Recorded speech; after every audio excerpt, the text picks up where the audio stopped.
हा आपण straight line शिकलोय. स्ट्रेट लाईनचे इक्वेशन काय म्हणलं तर वाय जोड काय m x plus c. Y जोड काय एम एक्स प्लस सी. त्याच्यावरून आपण अँगलवरून इक्वेशन ग्राफ ड्रॉ केलं ते तसेच काही इक्वेशन बनवलेत. त्या क्वेश्चन वरून आपल्याला सॉल्व्ह करायचे. ठीक आहे. चल काय if angle of a straight line makes with the negative x axis. कुठून सांगितलं त्यांनी निगेटिव्ह ऍक्सिस सोबत किती बनवत आहे 45 डिग्री. मग मी असं इमॅजिन केलं आणि कुठून इंटरसेप्ट होत आहे +2 म्हणजे वरतून. म्हणून मी काय केलं असं केलं. हे तर कळतंय ना. आणि काय सांगितलं त्यांनी निगेटिव्ह पासून कुठे म्हणताय 45 डिग्री म्हणजे हे किती 45 डिग्री. काय डाऊट आहे हे समजलं का. निगेटिव्ह पासून मोजायचं आपल्याला. निगेटिव्ह पासून किती म्हणायचं आहे 45 डिग्री. जर मी तुम्हाला इकडचा अँगल विचारला असता तर मग किती लिहिला असता 135. हे विचारलं असतं किती लिहिलं असतं 135 लिहिलं असतं ना. 135 + 45 किती असतं 180. बरोबर की नाही. मग तुम्हाला मी इक्वेशन लिहिलं होतं काय लिहिलं वाय जोड काय एम एक्स प्लस सी. मला सांगा टॅन किती हा किती आलाय अल्फा ना. एम इजूड काय मायनस टॅन अल्फा घ्यावं. का बरं माहिती ना निगेटिव्ह ऍक्सिस सोबत बनवलं तर निगेटिव्ह मायनस टॅन किती 45 म्हणजे किती आहे -1. मग एम ची व्हॅल्यू किती झाली -1 आणि एक्स जशाच असतं प्लस सी का मायनस सी प्लस सी म्हणजे किती आला +2. म्हणजे काय इक्वेशन म्हणलं माझं वाय इजूड काय एक्स +2 आणि याच्यावर मला ग्राफ काढू शकतो. आता ग्राफ काढू शकतो ना. किती ग्राफ असं बनणार आहे. इथे किती 2 आहे. हे किती आहे हे किती 45 आहे. आणि इथला अँगल विचारला असता तुम्ही काय लिहिलं असतं 135 डिग्री. पहिला क्वेश्चन कळाला. पहिल्या क्वेश्चन मध्ये काय डाऊट आहे. दुसऱ्या क्वेश्चन मध्ये चला. आता काय दिलं तुम्हाला इफ एम इजूड काय √3. एम इजूड काय √3. मग जर तुम्हाला माहित झालं एम ची व्हॅल्यू किती आहे √3 आहे. एम म्हणजेच काय टॅन थिटा. टॅन थिटाची व्हॅल्यू किती आली √3. तherefore थिटा इजूड काय टॅन इनवर्स ऑफ √3. मग थिटा किती आला थिटा आला तुमचा 60 डिग्री. काय डाऊट आहे थिटाची व्हॅल्यू किती आली 60 डिग्री. आपल्याला 60 डिग्री कळालं. ओके नेक्स्ट काय म्हणते त्याने इज पासेस थ्रू द 1,2. आता इथं कुठे आपल्याला दिलंय का वाय इंटरसेप्ट.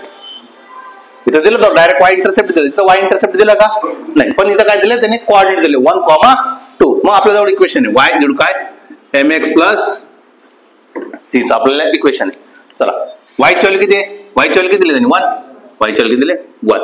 एम ची व्हॅल्यू किती दिले एम ची व्हॅल्यू किती दिले √3 आणि एक्स ची व्हॅल्यू किती दिले 2 दिलेलं आहे. एक्स ची व्हॅल्यू किती दिले 2 दिलेलं आहे. आणि इथं काय म्हणतं मला प्लस सी म्हणजेच काय 1/2 √3. हे काय म्हणणं माझं सी. आता सी कळलं ना आपल्याला 1/2 √3 हा आपल्याला काय म्हणतोय सी. ओके अँगल पण कळालेला आहे. याच्यामुळे मला ग्राफ काढता येईल.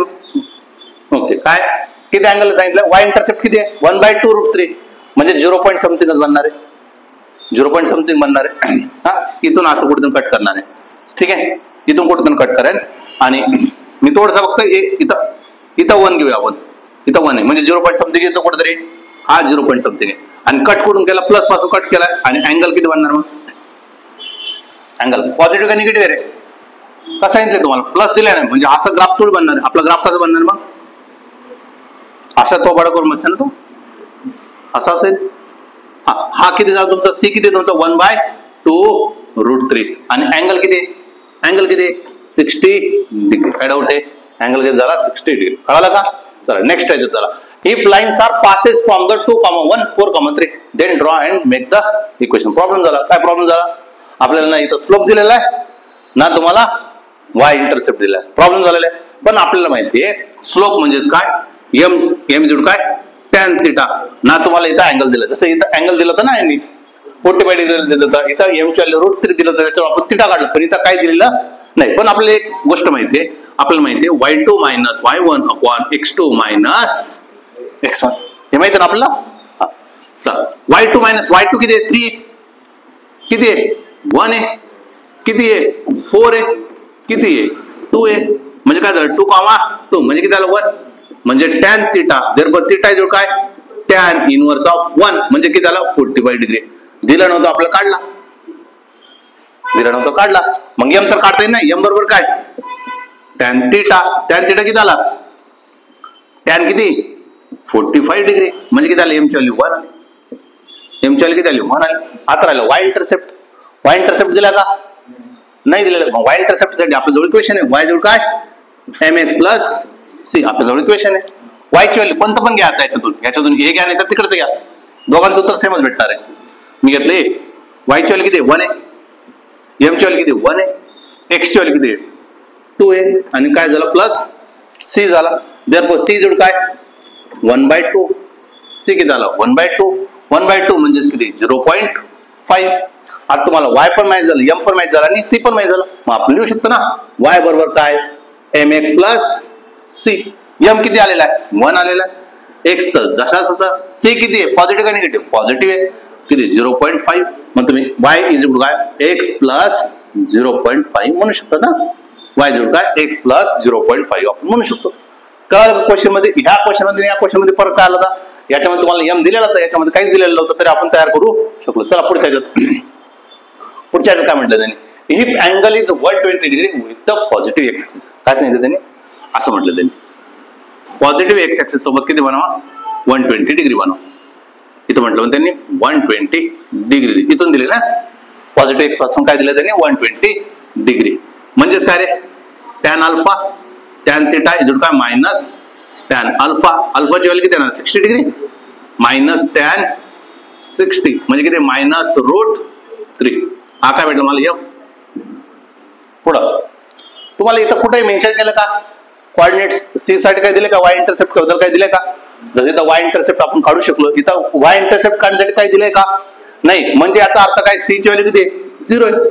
सी ची व्हॅल्यू किती 0 म्हणजेच लाईन कुठून पास होणार आहे लाईन कुठून पास करणार आहे सेंटर मधून वाय इंटरसेप्ट आणि इथून इथपर्यंत अँगल किती आहे 120 डिग्री आहे 120 डिग्री आहे. आणि तुम्हाला मी इक्वेशन म्हणायला आलो वाय इज काय mx प्लस सी. चला एम ची व्हॅल्यू किती आहे एम ची व्हॅल्यू किती आहे मायनस √3x प्लस काय 0 म्हणजे काय झालं मायनस √3x. वाय बरोबर काय मायनस √3x. नाही कळालं समजलंय. चला पुढचा क्वेश्चन. हे सगळे पीवाय होता सगळे पीवाय झाले. हा if two line slopes are perpendicular to each other. काय सांगितलं त्यांनी दोन लाईन एकमेकांना काय केलं पाहिजे मला परपेंडिक्युलर केलं पाहिजे. Their slopes are product will be. त्यांच्या स्लोपचं प्रोडक्ट केलं. मग मी म्हटलं ओके एक ग्राफ काढूया आपण. पहिले ग्राफ काढू.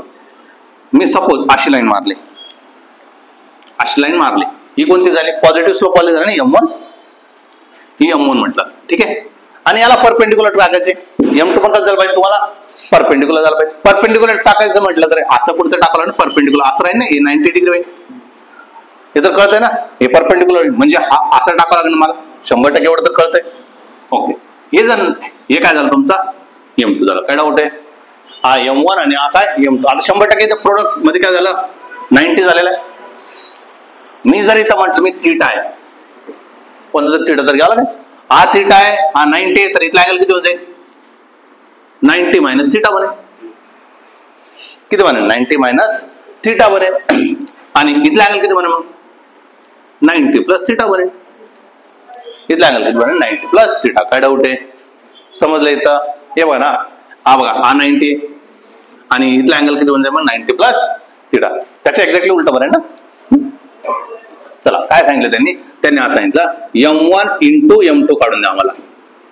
आणि लक्षात पण ठेवायचं जेव्हा ते एकमेकांना परपेंडिक्युलर असतात तर त्यांची व्हॅल्यू किती देत असते मायनस. त्यांचं प्रोडक्ट किती देत असतो ऑलवेज मायनस. फक्त आपण चेकआउट करून घेऊ. मला एक सांगा M1 ची व्हॅल्यू काय म्हणणार तुम्ही M1 ची व्हॅल्यू M1 म्हणजे काय म्हणणार तुम्ही टॅन थिटा.